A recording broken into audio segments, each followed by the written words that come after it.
As we enter the 2024 offseason, we finally get to the fun part of Dynasty, I think, and that is identifying rebuilding trade targets, identifying win now trade targets. Specifically today, though, let's talk about the first half of that. Guys, you should be looking at to bolster your roster if you were not competitive this season. We got 4 guys here and then a few players at the end we're going to touch on super fast that I think are also good candidates, but didn't want to really get into at a deep level here. So let's kick it off. The first one is going to be none other than Tee Higgins. And Tee Higgins is not what you would consider a cheap rebuilding trade target, right? Tee Higgins is proven. We know what Tee Higgins can do. We know the ceiling he has. He's not being drafted at a ceiling right now. His ADP has slipped from the late second to now the early third round of startups, which means in your leagues, he's going to be a little bit cheaper than he has been before. He's also coming off of a career low in points per game in 2023, at least at the time of this recording. It is his lowest output to date. That has been affected by a number of things. One of them not being Tee Higgins' talent level. I don't think we watch Tee Higgins and think, 24 years old, he's washed up, he's a bust. That's just not the case. We know Tee Higgins is good. There's been factors kind of outside of his realm that have affected all of this. One being injuries. Again, and I get it, Tee Higgins might get the injury-prone label, but you know how we treat it here. If guys are injured, they're either injury-prone until they aren't. So I'm going to continue to kind of pound the table for Tee Higgins and just wait for a healthy season, because this year, he did not get that. In fact, he's been active for only 10 games, but he's played a full game 7 times. So that is obviously going to drastically hurt his target share numbers, which sit at around 18%, his points per game numbers, which sit around 11. In addition to that, you obviously have Joe Burrow going down and Jake Browning playing a number of games with Tee Higgins. I get Browning has been solid. Joe Burrow is better than Jake Browning. That's obviously going to hurt Tee Higgins' scoring potential, his overall volume in the pass game. So it's been a culmination of both of these things, right? Injuries and situation that I think have led to a really, really down season for Tee Higgins. Looking across leagues I've played in and the DLF Trade Finder, there's 3 deals that stood out to me. The first one being Mike Evans and Rondale Moore. Mike Evans has been spectacular. He's been much better than Tee Higgins. Mike Evans is also at the tail end of his career. If you're a rebuilding roster, it makes a ton of sense to move on from a Mike Evans and get a Tee Higgins. The Rondale Moore piece, who cares? I don't think that matters. The second one here is going to be Jahan Dotson and a late 2024 first. If I can turn Jahan Dotson, who I think is an easy sell low candidate, unfortunately at this point, and then a late 2024 first into Tee Higgins, that's a massive win. Tee Higgins is likely better than Jahan Dotson ever will be, and he's likely better than a late 2024 first. So pair those up, still not enough for Tee Higgins. And the last one here is Kyren Williams for Tee Higgins. And again, in the lens of rebuilding, I'm happy to move on from a running back. Really any running back, especially a day 3 guy who should have the job next year, but weird things happen. So I'm happy to pivot off of high value running backs and get long-term assets at wide receiver. Sticking at wide receiver, we're going to get a cheap option, a very, very cheap rebuilding option here. And it's going to be Dontayvion Wicks. And if you're thinking, well, wait a minute, we just heard about him in the stash video.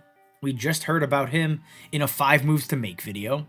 You did. And I'm going to continue to kind of push my Dontayvion Wicks agenda. Again, if you've watched the stash video, these numbers are going to sound familiar. He has a 68 percentile win rate versus man. The target is 70% typically. He has a 77 percentile win rate versus zone. He is right around your target range. At his size, we're hoping he can get to 80%. And if he gets to those 2 marks, either by the end of the year or in 2024, Dontayvion Wicks is going to take a huge leap forward. We're already starting to see it kind of at the close of the season here, right? We're now at 7 straight games over 4 targets or 4 or more targets. We have back-to-back games over 6 targets now. He's coming off of a great performance in week 15. And yes, it's happening without Christian Watson, but that is more encouraging than seeing it never happen. I would not be shocked if by the end of 2024, we look at this group and say, Dontayvion Wicks is the best one. He is free. He's either on waivers or slowly getting added off of waivers, or he is just a straight up throw-in in your deal. So when you look at price for Tee Higgins, we have these trades. Dontayvion Wicks to throw in. The rest of it doesn't really matter because he's just added in, basically valued as like a third or fourth round pick. So a very, very cheap option that could turn into nothing, but the cost to acquire is also nothing. So to me, it's kind of a free roll, and I like it a lot. Switching over to the quarterback position here, we have Kyler Murray, and we talked about trading for Kyler all offseason. We're going to talk about trading for Kyler this offseason as well.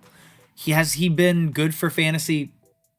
Not really, right? 16.9 points per game, which for what it's worth is higher than Tua right now, but 16.9 points per game, and it's the lowest fantasy production of his career. So why are we going and saying, go trade for Kyler if you're rebuilding? He's on the downswing. That's just not the case. I mean, again, remember, he's coming off of an ACL tear. He has played limited amounts of football this season. Obviously couldn't really play in the offseason with a new head coach, with a new offense. So there's growing pains there as well. I think come next season, he's going to return to form. He's going to be a 19 to 20 point per game kind of guy. He's going to get your rushing output. He's going to throw, and he's going to be very, very accurate. It's like what we talked about with Tee Higgins. You don't buy low on expectations, right? Players that are underperforming expectations. You buy low on players that are underperforming their recent history. And that is what Kyler Murray's doing. So to me, he's a very, very easy target. And when you look at this potential situation next year, they are in prime position right now to draft a Marvin Harrison Jr., to draft a Malik Neighbors. So I'm still in on Kyler. I think he's just too cheap. Does he ever get back to that top 5, top 3 conversation? Probably not. I think that ship has sailed. But you're still looking at a guy that's going to be a continual QB1. And in Superflex, that is a ton of value. And if we keep the lens of a rebuilding roster, trading running backs for Kyler Murray makes a ton of sense. I have seen him in my leagues traded straight up for Travis Etienne, straight up for Jonathan Taylor. If I am not competing, why do I need Travis Etienne in his prime? Why do I need Jonathan Taylor in his prime? They're nearing peak value because it's just a volatile position. Give me the long-term, quote-unquote, safer asset in Kyler Murray. And another one here that I saw that I think is really needs context around it probably, but it was Justin Herbert for Kyler Murray and a 2024 first. If you are 2 years away, I think I'm fine with that deal because the concept of the thinking is if I'm 2 years away, I am missing several pieces. Right? Like just holding on to Justin Herbert on a roster that is devoid of talent, you end up like the actual real life NFL Chargers. You're just kind of wasting his prime. So if I can go flip him for Kyler, who I still think, again, is a locked and loaded QB1 moving forward, and then another 2024 first to just build talent around that roster, that's ultimately going to be the move you have to make. It's going to cut down the rebuild time. You're going to get more competitive sooner. So I think while it sucks to give up Justin Herbert, I think that's ultimately a good deal. And our fourth player here, we're going to the tight end position, but we're not going to talk about Trey McBride or Sam Laporta or Dalton Kincaid, right? All the names you would expect to see because I don't think they're like good rebuilding trade targets because they're valued very, very highly and there's no dip right now. So for me, it's Mark Andrews. That is the guy who is very talented. He is still under 30 and he's seeing a dip in value right now because of a bunch of factors, right? Obviously, the younger players are rising up and they're gaining value. That's naturally going to push Mark Andrews down. So much so that he's being drafted outside of the top 50 overall players in 1 QB startups for the first time since 2021, before his breakout season. So you're getting a massive, massive discount. He's seeing, a 23% target share in his healthy games, and that is a drop from last season. There's no denying it. Zay Flowers has taken a good amount of work, but a tight end over 20%, that is still first in the NFL in red zone targets. Keep in mind, he hasn't played since week 11, really. He has high value. He's seeing enough volume and enough high production volume that Mark Andrews is going to bounce back next year. I don't have a lot of concerns. He's a potentially 13 to 16 point per game kind of player. And at tight end, that carries a ton of value. So buy the dip because, again, we're just buying low relative to previous production. He's not over the hill. He's just hurt. I think that's all that's happening here. So when you look at price, what are we giving up to get Mark Andrews? Well, we can look at some trades that have taken place. One being Alvin Kamara, straight up for Mark Andrews. Again, if you are rebuilding, this makes a ton of sense. Kamara has to be moved if you're not competing right now in the playoffs. He has to be off your roster. If you're not going to compete next year, off your roster. He's really good. He's had a phenomenal career. It's coming to an end. He's still a running back.